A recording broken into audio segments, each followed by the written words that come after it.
Have you ever imagined a place where, stunning, pristine beaches meet these towering, almost futuristic skyscrapers? Yeah. A land where ancient traditions aren't just sort of preserved in a museum, but are actively woven into the fabric of cutting-edge modernity. It sounds like a contradiction, doesn't it? It really does.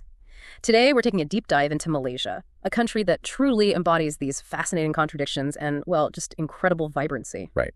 And our mission for this deep dive, essentially, is to pull out the most important nuggets of knowledge from all the sources you've gathered. Okay. We're going to explore what makes Malaysia so unique, kind of cutting through the noise to give you a comprehensive but still easily digestible overview. Right. We'll look at its rich history, its very unique geography, the complex demographics, the culture, write down some surprising quirks and its economic strengths too.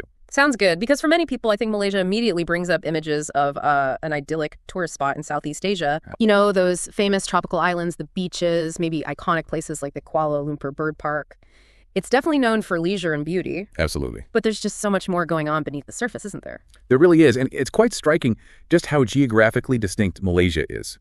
Officially, it's the Federation of Malaysia, and it's split into two main regions. Oh, okay. You've got West Malaysia, which is on the Malay Peninsula, that borders Thailand to the north, and Singapore down south. Right. Then you have East Malaysia, over on the island of Borneo, and that borders Indonesia and the little Sultanate of Brunei. So even that geographical split sort of hints at the country's multifaceted identity. And it's a pretty sizable country, too, right? About 330,000 square kilometers? Yeah, roughly, with a population hovering around 34 million people. Okay. And what's interesting is that about 80% of that population lives in the western bit on the peninsula. Right. Okay. So densely populated there. Exactly. And historically, Malaysia's location was just pivotal. I mean, it sat right on those ancient trade routes. A really crucial waypoint connecting China with the Middle East. Okay. Makes sense. And this strategic position, well, naturally, it drew the attention of colonial powers. Yeah, I bet. We went through Portuguese rule, then the Dutch, and finally the British, before it achieved its independence in 1957. Wow, quite a history. And if you connect this to the bigger picture, this whole tapestry of influences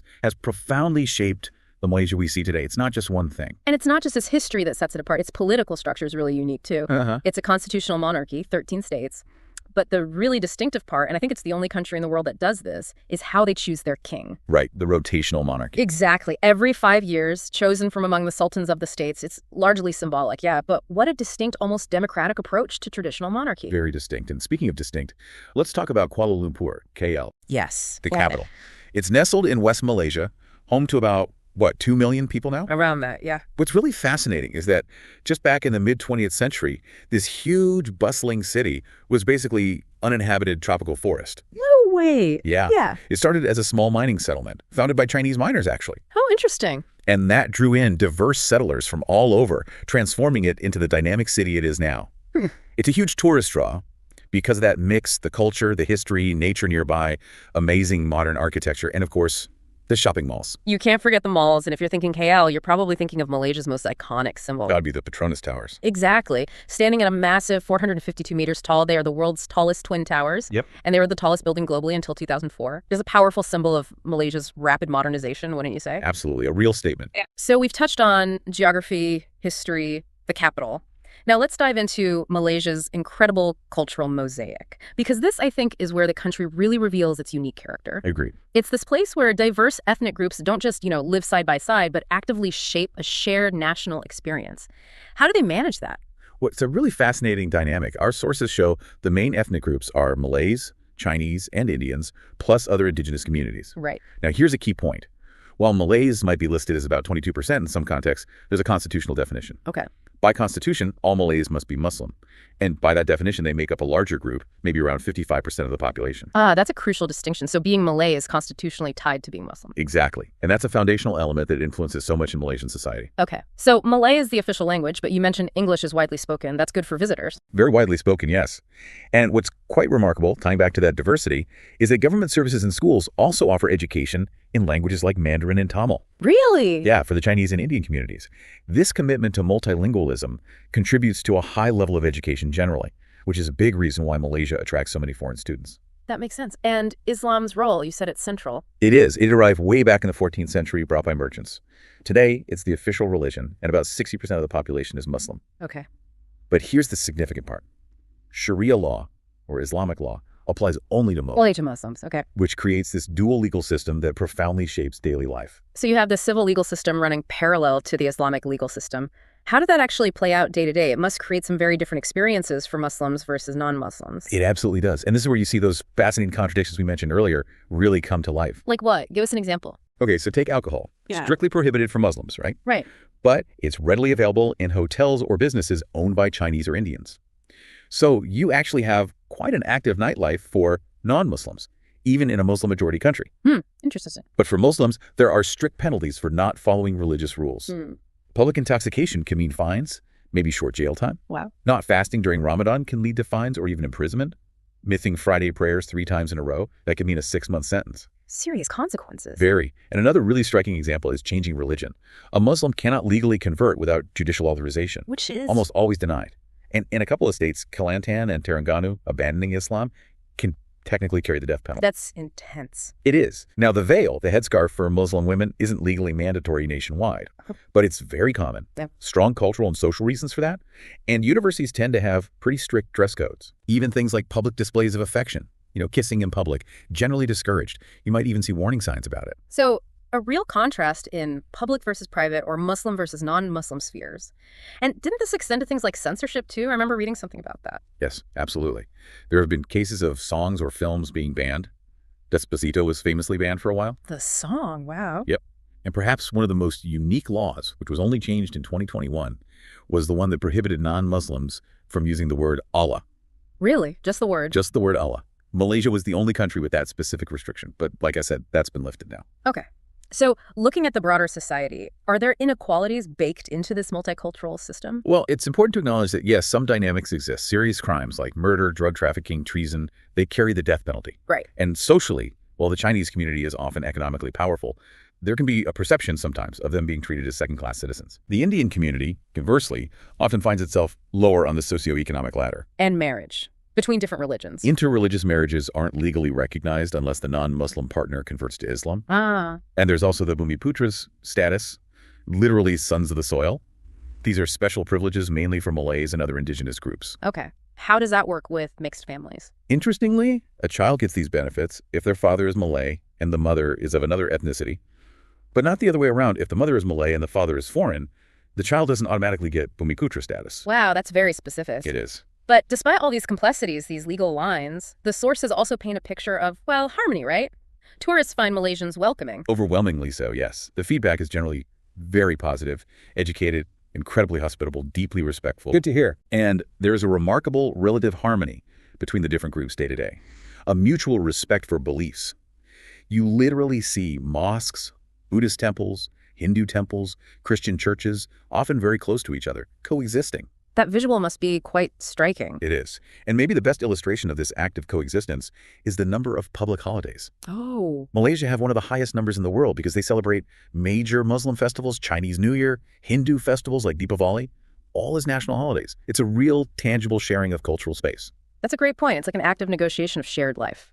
Okay, so beyond the laws and the big demographics, let's get into the everyday stuff, the customs, the traditions that really define the Malaysian spirit. Yeah, let's do that. Because one of the most, I think, heartwarming traditions that really shows this multicultural harmony is the open house. Open house. Tell me more. During the big festivals, Hari Raya Puasa after Ramadan, Chinese New Year, Deepavali, even Christmas families literally open their homes. No, anyone. To friends, neighbors, colleagues, sometimes even strangers who happen to be passing by. They offer traditional foods, drinks, fellowship. It's a beautiful, active symbol of hospitality and just, well, getting along. That sounds amazing. A real community feel. It really is. And that spirit carries over into life ceremonies, too. Things like births, circumcisions for young Muslim boys, and especially weddings. They're often celebrated with big feasts called kenduri. Right. Malay weddings, in particular, can be quite elaborate. A key moment is the bersanding. Bersanding. Yeah, the couple sits in state, almost like royalty, on a decorated sofa called a pelaman.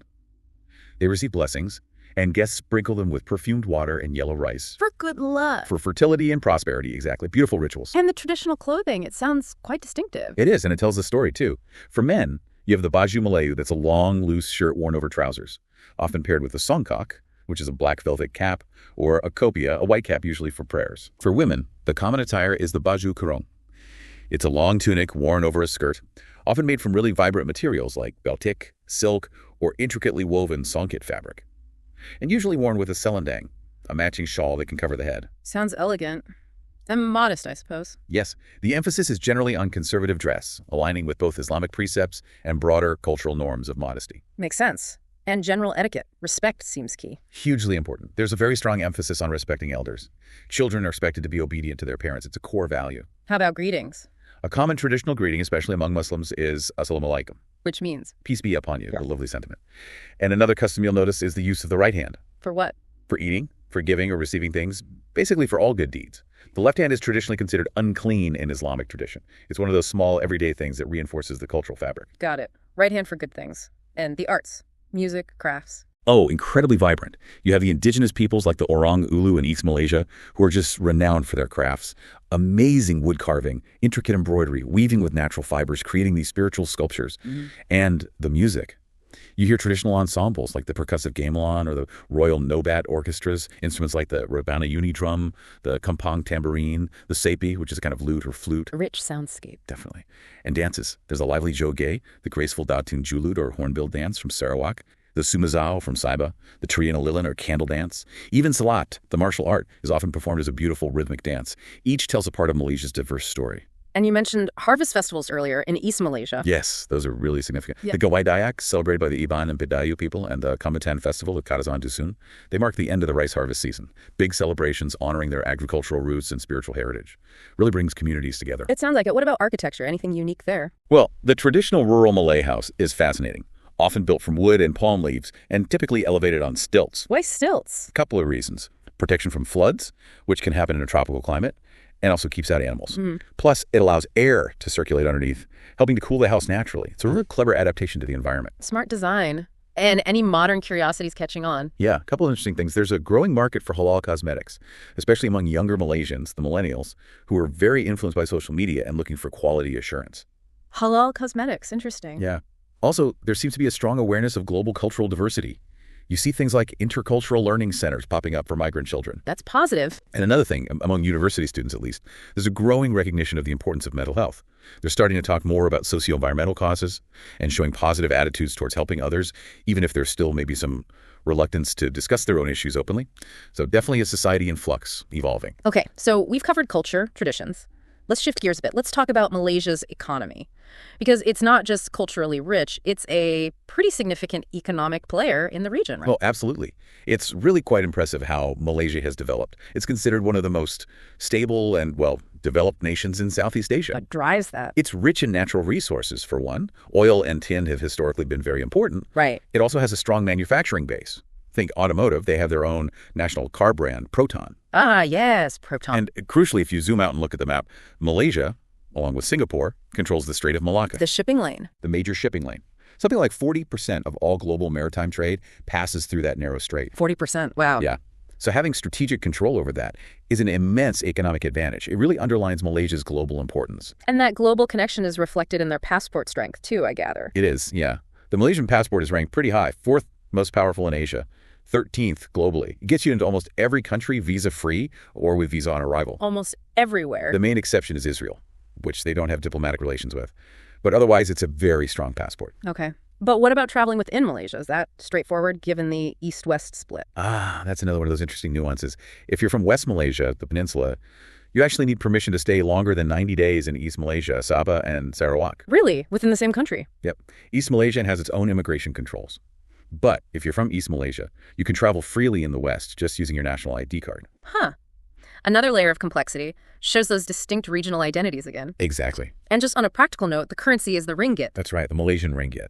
And the average monthly salary works out to roughly $1,400 US. Okay, good context. Now, for people thinking of visiting beyond KL and the beaches, what are some key spots or cultural areas to check out? Oh, plenty.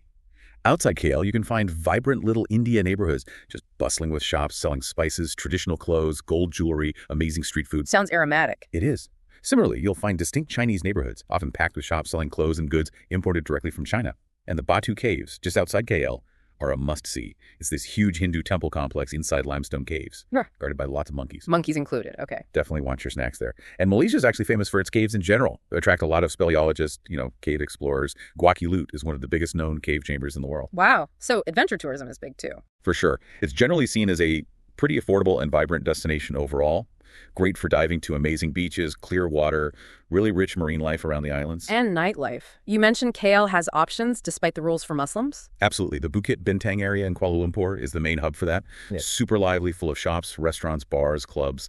You also find lots of massage parlors. And yes, similar to places like Bangkok, some do offer sexual services. Okay. But again, it's crucial to reiterate, while it's a Muslim country with specific laws for its Muslim citizens, the nightlife, the bars, the entertainment, it's all generally open and accessible for non-Muslims, tourists included. It really hammers home that core theme, doesn't it? This unique blend of everything. Multiculturalism, stunning nature, buzzing cities, and this complex, sometimes contradictory, but ultimately functioning coexistence of religious tradition and modern life. That's it, exactly, a singular blend. So we've seen how Malaysia manages to kind of thrive by embracing both tradition and modernity, often in ways that, seem really contradictory if you're looking from the outside. Right. And if we try to connect this to the bigger picture, what Malaysia offers is a real-world living example of how incredibly diverse communities with really different belief systems, different social norms, can actually inhabit the same physical and national space. Yeah. It really challenges those simple, easy labels we sometimes use, what a modern nation is or what a religious nation has to be. Malaysia demonstrates it can be both deeply rooted in tradition and incredibly dynamic at the same time. So the core takeaway really is Malaysia is this masterclass in complexity, I think so. where these cultural and religious boundaries aren't just static lines, but are constantly being navigated and negotiated day in and day out. And that produces this incredibly rich, unique national identity that's always, always evolving. Which does raise a pretty important question, doesn't it? Especially now as the world feels more and more interconnected, maybe more polarized too. What's the question? What lessons can we actually draw from Malaysia's journey? From its efforts, sometimes messy, sometimes challenging, but ongoing to foster this, let's call it fragile, yet somehow enduring harmony among such a vibrant mix of people and beliefs. That's a deep thought to end on, a truly unique deep dive today. It definitely invites you, the listener, to ponder what true coexistence can look like in all its complexity. And maybe, just maybe, to add Malaysia to your own list of must-explore destinations. We're considering, for sure.